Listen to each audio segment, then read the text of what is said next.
Chapter 3, Section 1 talks about functions. The very beginning talk about functions.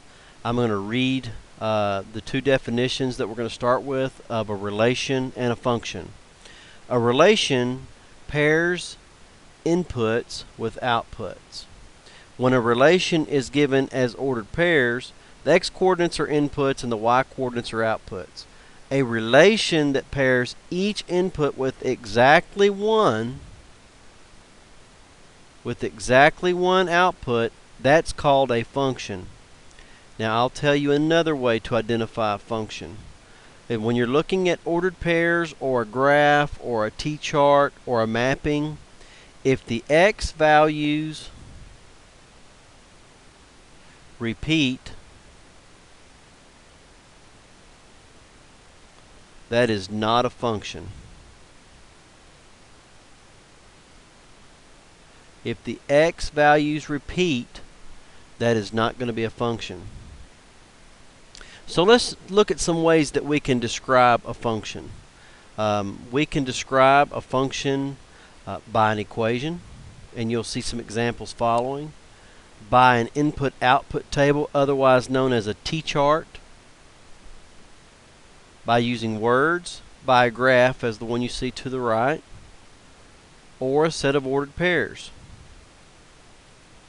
So let's just look at some examples of some tables, some graphs, and some equations, and even some sentences, and let's see if we can determine if a set of data or if a relation is a function. Remember that all functions will be a relation, but not all relations are functions, and I'll explain that as I continue. Looking at example A down here at the bottom, we have a horizontal table or a horizontal t-chart. The x values or the input is on top, the output and the y values are on bottom. As I look and try to analyze to see if I have any x's repeating, I have 0, 1, 2, 3, 4. The x values do not repeat, therefore example A is a function.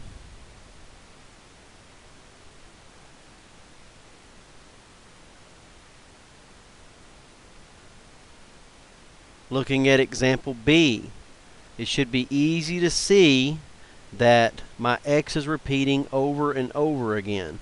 This is definitely not a function. Now, with this said,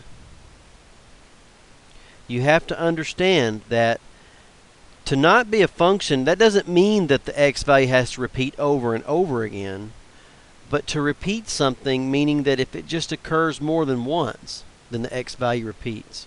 So here we have an example for A of a function. The x value did not repeat. And for B, we have an example of not a function where the x value does repeat. Let's continue with a couple of more examples. C is what we call a mapping. In a mapping, you will have some type of a circle or an oblong shape or like a rectangle here and there, and on the left is the input values are x, and on the right is the output values are y, just like ordered pairs where the x is on the left and the y is on the right.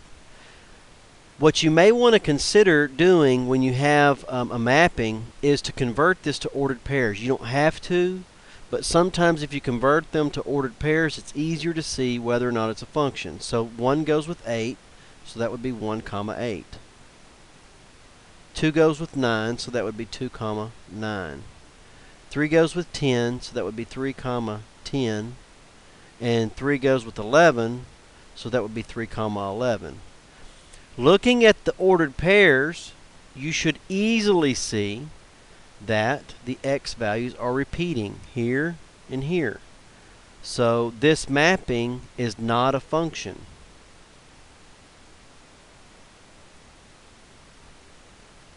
You may have been able to tell that just from looking at the mapping. 3 goes with 10 and 3 goes with 11.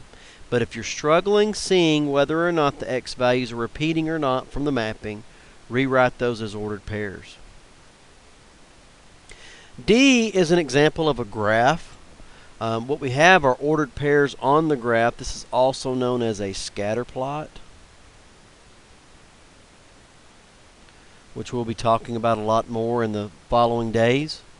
If I'm looking at this graph, I still have, as I said earlier, ordered pairs, which means I have x, y values. So for example, the first ordered pair right here, this is 0, 8. This one is 1, 6. And you don't have to list them all out. Hopefully you're getting the idea of what I'm saying. If I skip over to here, I see that this one is 5, 4. And then this one is 5, 5. And you should be able to see that the x values are repeating here and here. And not only is that x value repeating at 5, but it's also repeating at x equals 7 here and here. So the x values are repeating in this scatter plot. Therefore, this is not a function.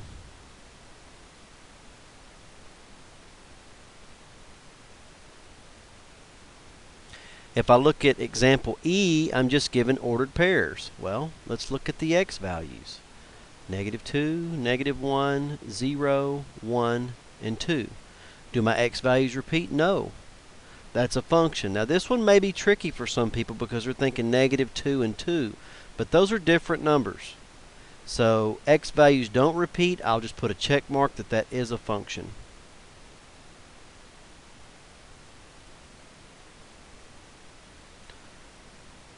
Example F, -2 for the x, -1, -1, and I can stop right there. I see that the x's are repeating. Therefore,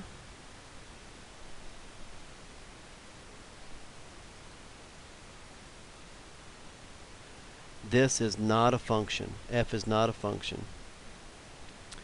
Okay, so G and H, we're changing it up a little bit. We have some sentences here that we need to determine if the situation is a function or not. Each radio frequency X in a listening area has exactly one radio station Y. And this is the key phrase, exactly one radio station Y. If we were to go back and look at our definition for a function, each x has exactly one output.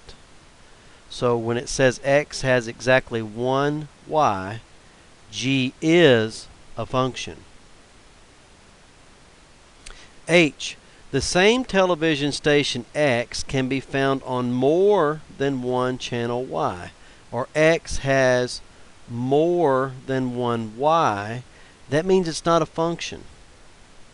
That means that if I said that x equals, as an example, if I said x was 1, and if I have more than one y, let's say that x is equal to y, or 2, or 3. So I could make ordered pairs of those, and I would have 1, 1, because x is 1, y is 1.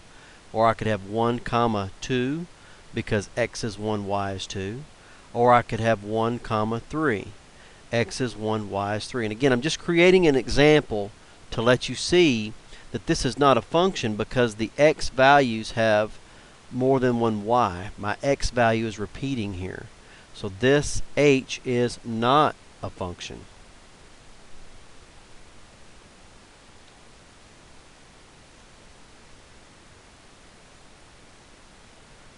Okay.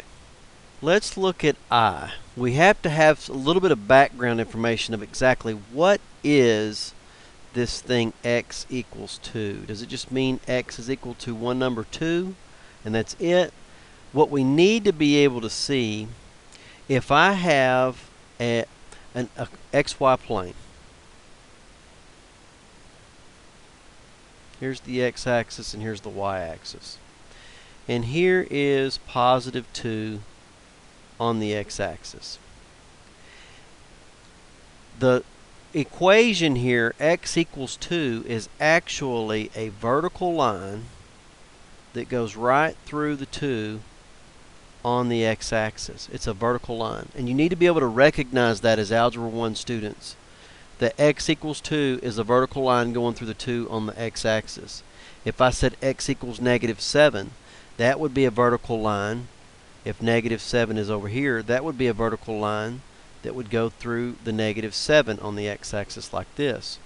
Now if I look at it this way, it should be easy to see that, well, this ordered pair is 2 comma 0. And if I go up 1 unit, that ordered pair would be 2 comma 1.